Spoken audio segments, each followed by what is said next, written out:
Boa noite. Ambulatório exclusivo para pacientes da Covid-19 volta a funcionar como posto de saúde com a redução de casos ativos da doença Imperatriz. Outubro Rosa. Mais de 4.000 mulheres buscam atendimento no ônibus do câncer, na campanha de prevenção ao câncer de mama. Mulher é assassinada pelo ex-companheiro na região metropolitana de São Luís. Em Imperatriz, um candidato a vereador é preso por agredir a companheira. E no futebol tem a rodada dos times maranhenses no Brasileiro no JM2.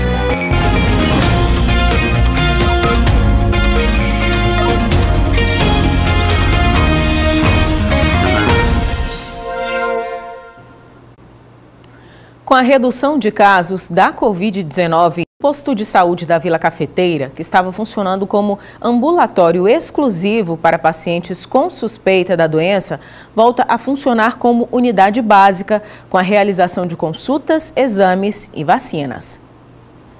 Faz alguns dias que estas cadeiras permanecem vazias, sem pacientes aguardando pela vez de serem atendidos pelo médico.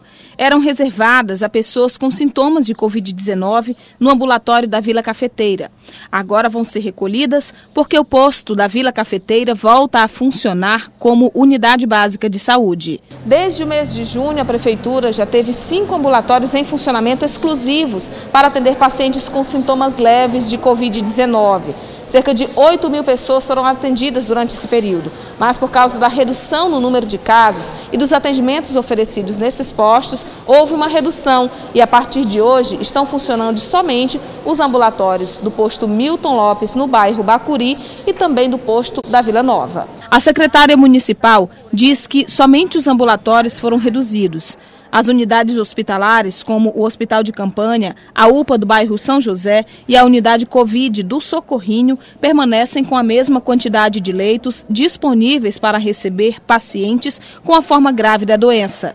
Diz ainda que na possibilidade de uma nova onda de casos na cidade, os ambulatórios poderão ser reabertos. A gente observou uma redução de mais de 90% da procura de pacientes com sintomas gripais. Por esse motivo, nós resolvemos então retomar o atendimento a partir de hoje, dia 26. Atendimento aqui na UBS Cafeteira vai retornar os atendimentos médicos, de enfermagem, acompanhamentos com hipertensos, diabéticos, grávidas. Então, os atendimentos vão retornar a partir de hoje aqui na UBS Cafeteira. A Unidade Básica de Saúde da Vila Cafeteira atende a população de 13 bairros desta parte da cidade.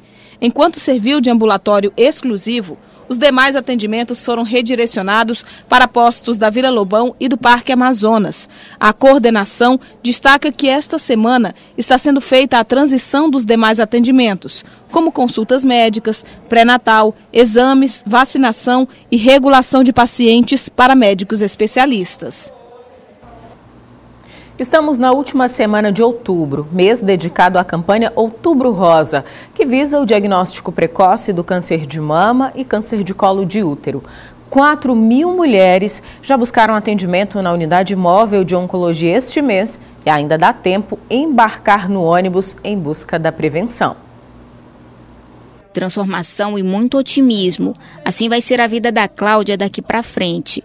O olhar seguro da técnica e enfermagem revela uma história de quem teve que enfrentar uma experiência assustadora para muitas mulheres, o diagnóstico do câncer de mama. No momento eu senti assim um impacto natural, né, de quem recebe um diagnóstico desse, né, o câncer. E só o fato de falar a palavra câncer, você já dá aquele medo, mas na hora que o doutor Gumecindo me falou que, olha, você está no nível 1, seu, entendeu? Você tem que dar graças a Deus que descobriu a tempo, que graças a Deus eu sempre fazia meus exames periodicamente, tanto da área de mastologia como de ginecologia, e vinha fazendo os autoexames sempre, como eles pedem, né? E eu sempre tive esse cuidado. O diagnóstico foi dado em março deste ano. Em novembro do ano passado, ela se consultou em uma unidade móvel oncológica como essa, fez a triagem e recebeu o resultado. A doença está no início e o quadro clínico que espanta muita gente não foi capaz de exaurir na Cláudia, por exemplo, a vontade de viver. A expectativa de vida da gente tem que ser em cima do positivo, a gente tem que estar pensando positivo e sempre na prevenção, porque a prevenção é o que manda o tratamento, né? Assim como a Cláudia, muita gente tem buscado participar da campanha de conscientização do Outubro Rosa, que tem como objetivo alertar as mulheres sobre a importância da prevenção e do diagnóstico precoce do câncer de mama e câncer de colo do útero. Durante todo o mês, a unidade oncológica passou por 4 bairros. Está agora no Parque Alvorada, em frente à Unidade de Saúde Maria Aragão, onde encerra a campanha na próxima sexta-feira. Os homens também participaram. A campanha ainda não acabou e 4.000 mulheres já foram atendidas. Homens, pelo menos 2.000. E fico alerta para não deixar de se prevenir após o fim da campanha.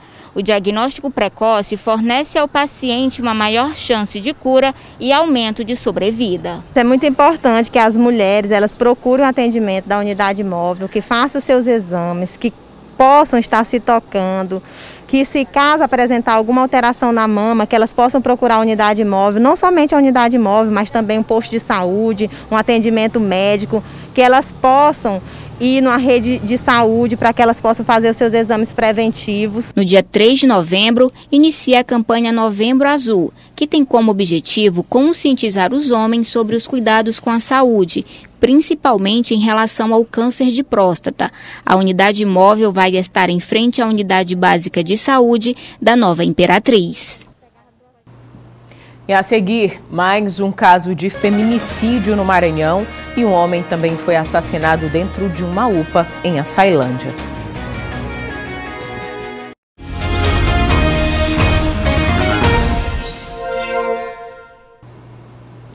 Agora, mais um caso de feminicídio. A história é a mesma de sempre. Uma mulher que é morta pelo ex-companheiro porque ele não aceitou o fim da relação. O crime foi na madrugada de domingo em São José de Ribamar, região metropolitana de São Luís. Cleudilene Damasceno Martins tinha 38 anos de idade. Morava no Jardim Tropical, bairro de São José de Ribamar. Há 2 meses, terminou um relacionamento de 20 anos com Alessandro Martins Silva. Com ele, teve 2 filhos, uma jovem de 18 e um rapaz de 16 anos. Segundo as investigações da Superintendência de Homicídios, ontem de madrugada, o ex-companheiro matou Cleudilene porque não aceitava a separação. Numa crise de ciúme, num ato de unilateral de força dele, ele se apoderou do celular e chegou inclusive a agredir física e verbalmente a vítima, né? Isso foi constatado até pelos filhos mesmo da vítima. Estavam presenciando tudo? São 2 filhos, cada um presenciou algumas partes. Ainda segundo as investigações da polícia, mesmo após as agressões, o ex-marido conseguiu levar Cleudilene numa moto até uma estrada deserta na região da Mata, em São José de Ribamar. E foi nesse local que ela foi espancada até a morte. Acredito por ter o celular subtraído, né, e ter a sua intimidade talvez devassada por uma pessoa que já não mais fazia parte da vida dela, talvez isso tenha levado ela a ir junto com o acusado, o suspeito. Logo após o crime, Alessandro fugiu para o interior do estado, mas a polícia já sabia onde ele estava. Mas quando foi encontrado, já tinha se enforcado. O delegado plantonista da 4ª região de Codó, de que o acusado, às margens da BR, né, esqueci o nome, enforcado numa árvore. A morte de Cleudilene aumentou para 52 o número de casos de feminicídio no Maranhão em 2020, 9 só na região metropolitana. O número ultrapassou a quantidade de casos registrados de janeiro a outubro do ano passado. Houve sim esse acréscimo, o que é algo preocupante, né?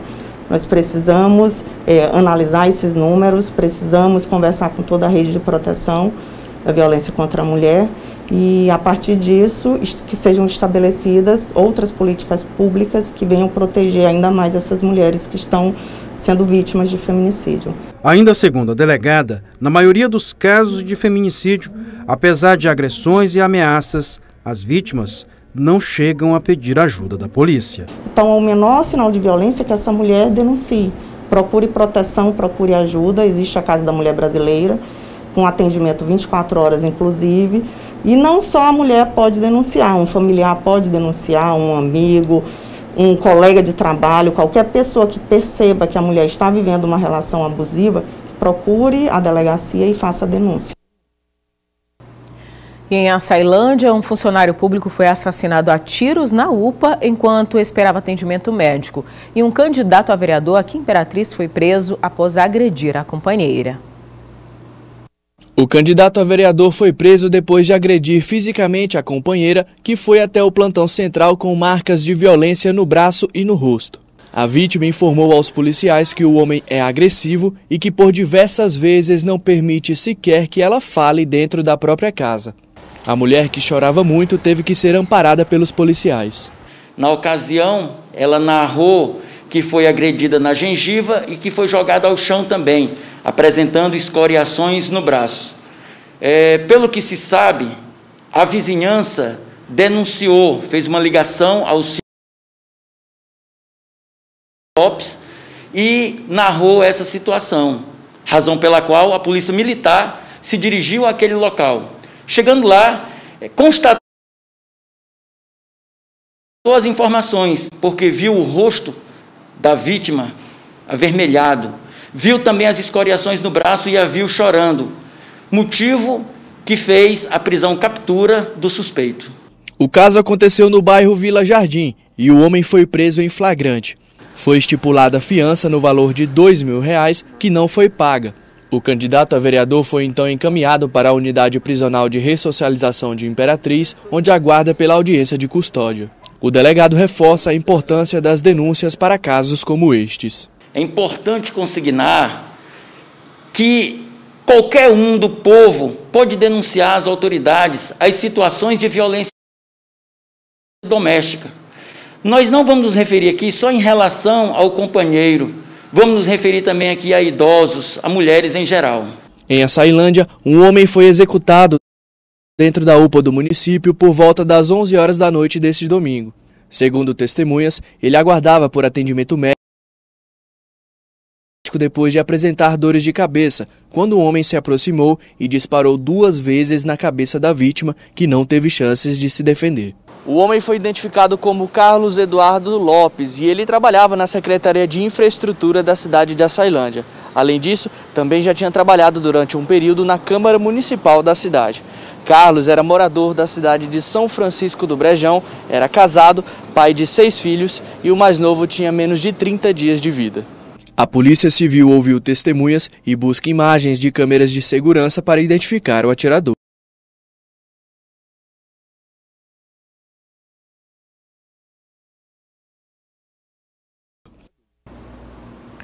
Moradores e autoridades de alguns municípios próximos ao rio Grajaú tentam entender o que está acontecendo. Dias depois de uma mudança repentina na cor da água, milhares de peixes estão morrendo. No meio da semana passada, a água do rio Grajaú ficou verde. O fenômeno atingiu uma extensão de cerca de 60 quilômetros entre os municípios de Satubinha, Pio 12, Bela Vista e Igarapé do Meio. No fim de semana, a situação piorou. Milhares de peixes começaram a apresentar um comportamento anormal, pareciam doentes e em pouco tempo estavam mortos. De vários povoados, moradores começaram a divulgar imagens da mortandade. É de cortar o coração um negócio desse. Nunca tinha visto isso. Durante 49 anos de idade eu nunca tinha visto isso aqui. A situação é mais grave onde a correnteza é mais fraca. Todos aqueles pontos brancos ali, nessa curva do rio, são peixes mortos. Assustados, os ribeirinhos tentam entender o que está acontecendo. A gente olha assim, a gente entra no sistema de praticamente um fonte de alimentação que tem dentro do povoado. E a gente olha para isso aqui e a gente fica lamentando, né? É assustador para nós. Com 40 anos que eu nasci e me criei aqui na comunidade. Isso é inédito para a gente e lamentável porque isso, nós que convivemos aqui na beira do rio, sobrevive do rio. Uma equipe da Secretaria de Meio Ambiente de Igarapé do Meio coletou amostras da água e dos peixes para análise. Para a gente ver o que realmente aconteceu. A gente vai estar entrando em contato com a SEMA, né, que é a responsável pelo rio, para que ela possa também entrar em contato com outras prefeituras de outros municípios, que ao longo do rio está acontecendo, né, esse problema. Veio de sexta para sábado. Este engenheiro químico acredita que o fenômeno seja resultado de ações do homem ao longo de décadas, como a destruição da vegetação que protegia as margens do rio. Não do ponto de vista industrial, mas do ponto de vista do desmatamento, né, o assoreamento dos rios, o aumento da agricultura no leito do rio, certo? Então a gente observa que essas intervenções humanas nesses locais, elas também, junto com a mudança de temperatura, certo, para gerar esse desequilíbrio, seriam os fatores, né? Então a gente não tem uma presença externa de produtos químicos ou não, a não ser os que já estão sendo utilizados na agricultura ao longo do rio, né? Hora da agenda dos candidatos à Prefeitura de Imperatriz. Sandro Ricardo, do PCB, fez campanha e distribuiu jornais do partido na Nova Imperatriz, onde conversou com taxistas e ambulantes. Ele disse que as escolas de tempo integral são uma das ações prioritárias em seu governo. Nossa meta é que o ensino fundamental funcione em tempo integral. Precisamos melhorar as condições de trabalho dos professores, incluindo o salário. Nosso projeto é termos escolas com estrutura arquitetônica voltada para o ambiente, onde estudantes e professores tenham espaços adequados e propícios à educação. Vamos construir uma educação que prepare e forme nossas crianças e adolescentes para a vida, que possam se apropriar do conhecimento necessário para construirmos um país livre e socialista. Hildon Marques, do Progressistas, fez campanha pelos bairros da cidade, onde apresentou seu programa de governo. O candidato disse como pretende aumentar os investimentos na educação. O plano central do meu governo se baseia na instalação de uma auditoria permanente. Com isso, vamos gerar uma grande economia para aplicar os recursos na melhor remuneração do funcionalismo, realizar investimento nos educadores e nas escolas. Na estrutura, por exemplo, vamos aprofundar os leitos dos riachos com máquinas e dragas para que deem vazão nos períodos de chuva. Assis Ramos, do DEM, visitou empresas e tomou café da manhã no Sindicato dos Trabalhadores. Falou sobre sua política de investimentos na educação. Reajustamos os salários em 30%. Na estrutura física fizemos revolução. Aquelas escolas velhas, sujas, inseguras e desconfortáveis não existem mais. São 2 novíssimas e 42 das quais só aproveitamos o nome e o endereço. Estão todas reconstruídas, climatizadas, com laboratórios de informática, robótica e até energia solar. Temos agora a melhor rede de escolas do Maranhão. Temos 3 em tempo integral. Vamos ampliar para 10, se for reeleito. Aloysio Melo, do PSOL, fez caminhada nos bairros Bom Sucesso, Chico do Rádio, Lagoa Verde Centro, levando sua mensagem de governo. Ele disse que vai fortalecer os salários dos professores. No nosso governo, o plano de carreira, cargos e salários, nós iremos melhorar para todo o funcionalismo público. Escolas por tempo integral é a nossa base fundamental para a educação. Terminar todas as obras que os prefeitos não terminaram, inclusive as creches. Nós iremos realizar os sonhos de cada comunidade no município de Imperatriz. Essa é a gestão do pessoal Aloysio Melo, prefeito 50. Daniel Vieira, do PRTB, caminhou pelas ruas do bairro Sebastião Regis, apresentando seu plano de governo e disse que vai fazer valer a Lei de Diretrizes e Bases da Educação. Fazer valer a Lei de Diretrizes e Bases da Educação. Outro sim, continuar cuidando da estrutura física do local de ensino, pois assim melhora para o professor e melhora para o aluno, que terá um melhor aprendizado. Vamos também cuidar do plano de cargos e carreiras, tanto do município como do professor, para que ambos sejam assistidos e a gente possa ter um ensino de maior qualidade e valor. E a seguir, a gente fala da 12ª partida do Imperatriz no Campeonato Brasileiro sem vencer.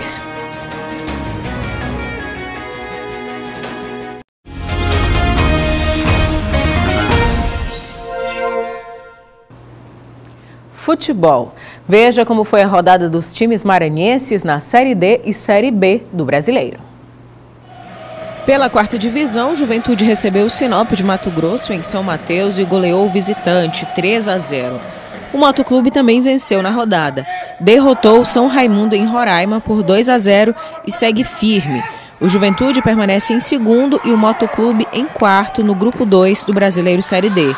Os dois times se enfrentam no estádio Nilzinho Santos, em São Luís, no sábado.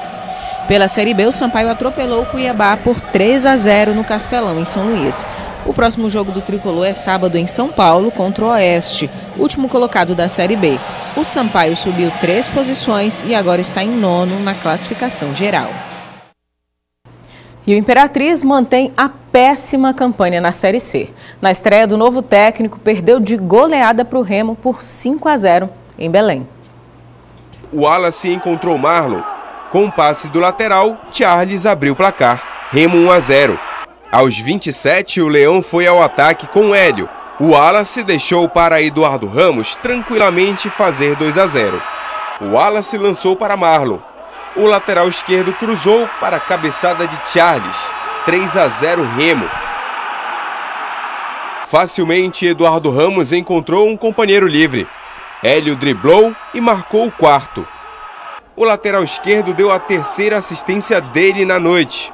Gustavo Hermel fez o quinto do Leão. No final das contas, goleada do Remo por 5-0 em cima do Imperatriz. O Imperatriz do Cavalo de Aço, que tem uma história no cenário, né, Copa do Brasil, Campeonato Brasileiro, campeão estadual, infelizmente chegou numa situação muito delicada. Com 12 jogos sem vencer, o Imperatriz está em último no Grupo A do Brasileiro da terceira divisão. 10 pontos atrás do Botafogo da Paraíba, que também está na zona de rebaixamento. A próxima partida do Imperatriz é sábado, recebendo o líder Santa Cruz, aqui no Frei Epifânio. E o JM2 termina aqui. Obrigada pela sua companhia. Você tem outras notícias da região amanhã cedinho no Bom Dia Mirante. Um excelente início de semana para todos nós. Até amanhã.